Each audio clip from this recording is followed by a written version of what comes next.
আল্লাহ তাবারক ওয়া তাআলা তিনি অন্য জায়গায় বলছেন ومن يطع الله والرسول فأولئك مع الذين أنعم الله عليهم من النبيين والصديقين والشهداء والصالحين আল্লাহ তাবারক ওয়া তাআলা বলছেন রাসূলের আমি সংজ্ঞাগুলো উপস্থাপন করতে পারছি না রাসূলকে কিভাবে মেনে চলবো কি কি কাজ করলে রাসূলকে মানা হবে তার সংজ্ঞাগুলো হয়তোবা সময় সাপেক্ষে উপস্থাপন করতে পারছি না পরবর্তীতে যদি ইনশাআল্লাহ সময় পাই তো চেষ্টা করব ইনশাআল্লাহ যে কথা বলতে চাচ্ছিলাম আল্লাহ তাবারক ওয়া তাআলা বলেন ওয়া মাইয়ুতিল্লাহু ওয়ার রাসূল যদি তোমরা আল্লাহকে আল্লাহর পৈরাবি করো আল্লাহর অনুসরণ করো আল্লাহর কথা মতন তোমরা নিজের জীবনকে পরিচালনা করো ওয়ার রাসূল এবং রাসূলের অনুকরণ করো রাসূলের কথা মতন যদি জীবন যাপন করো তো আল্লাহ তাবারক ওয়া তাআলা বলেন ফাউলাইকা মাআল্লাযীনা আনআমা আল্লাহু আলাইহিম তাদেরকে আল্লাহ তাবারক ওয়া তাআলা সুসংবাদ দিয়েছেন খুশখবরি দিয়েছেন কি দিয়েছেন তাদের জন্য চারটা পুরস্কার আছে যারা আল্লাহকে সন্তুষ্ট করে চলে আল্লাহর হুকুম মেনে চলে রাসূলুল্লাহ সাল্লাল্লাহু আলাইহি ওয়াসাল্লামের পৈরাবি করে রাসূলুল্লাহ সাল্লাল্লাহু আলাইহি ওয়াসাল্লামের সন্তুষ্টি নিয়ে জীবন যাপন করে রাসূলের ভালোবাসা অন্তরে রেখে জীবন যাপন করে তো আল্লাহ তাবারক ওয়া তাআলা তাদের জন্য চারটি পুরস্কার চারটি খুশখবরি ঘোষণা করেছেন সেটা কি মিনান নাবিয়্যিন ওয়াস সিদ্দিকিন ওয়াস শুহাদা ওয়াস সালিহিন আল্লাহ তাবারক ওয়া তাআলা বলেন মিনান নাবিয়্যিন যারা আল্লাহকে সন্তুষ্ট করলো রাসূলকে সন্তুষ্ট করলো তাহলে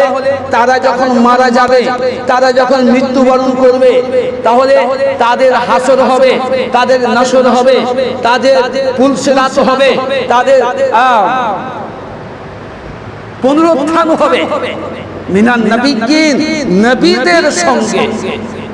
নবীদের সঙ্গে তাদের হাসর হবে নবীদের সঙ্গে তারা উঠবে শুনুন পৃথিবীতে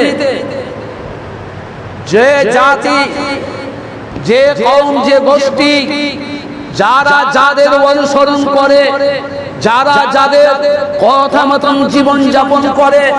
নিশ্চয়ই তারা তাদেরই সঙ্গে হাসরের দিন উঠবে যেমন প্রত্যেকটা প্রতিটি শিশু কন্যা সন্তান হোক অথবা পুত্র সন্তান হোক কন্যা সন্তান হোক অথবা পুত্র সন্তান হোক হিন্দুর ঘরে জন্ম হোক অথবা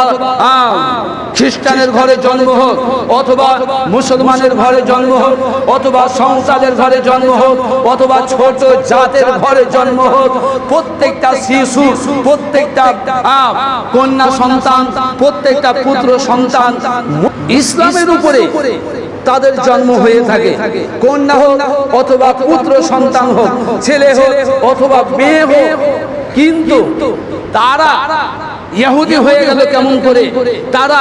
খ্রিস্টান হয়ে গেল কি করে তারা সাঁওতাল হয়ে গেল কি করে তারা ডোমচামার হয়ে গেল কি করে তারা মুসলিম হয়ে গেল কি করে তারা হিন্দু হয়ে গেল কি করে এই যে বাচ্চাটা ভূমিষ্ঠ হওয়ার পরে যেমন তার জ্ঞান হলো যেমনই সে কথা বলতে শিখলো তখনই তার পিতামাতা যার অনুসরণ করে যার অনুকরণ করে যেই পথে চলে সেই পথে সেই সন্তানকে সেই ছেলেকে পরিচালনা করে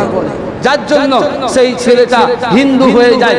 যার জন্য সেই ছেলেটা খ্রিস্টান হয়ে যায় যার জন্য সেই মেয়েটা অমুসলিম হয়ে যায় যার জন্য সেই মেয়েটা মুসলিম হয়ে যায়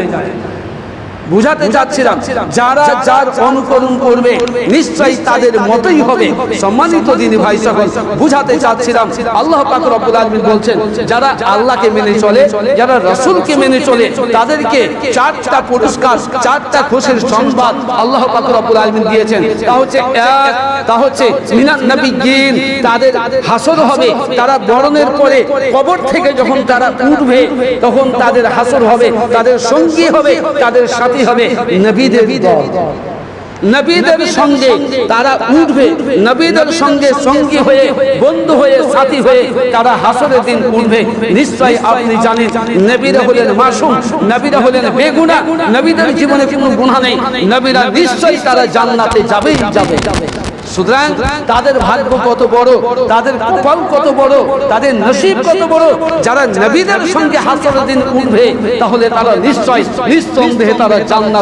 জান্নাত খুশবু পাবে, জান্নাতে যাবে ইনশাআল্লাহ। ওয়াসিদ্দিকিন,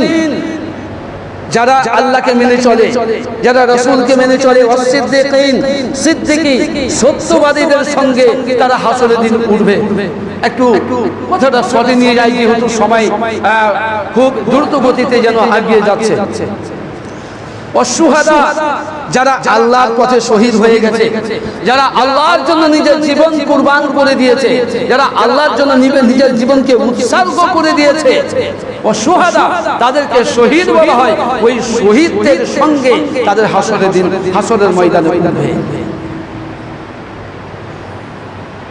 والشهداء والصالحين, সৎ ব্যক্তি যারা, সৎশীল যারা, সত্যবাদী যারা, তাদের সঙ্গে যারা আল্লাহকে মেনে চলে, যারা রাসূলকে মেনে চলে, তাদের হাসর নসিব হবে ইনশাআল্লাহ।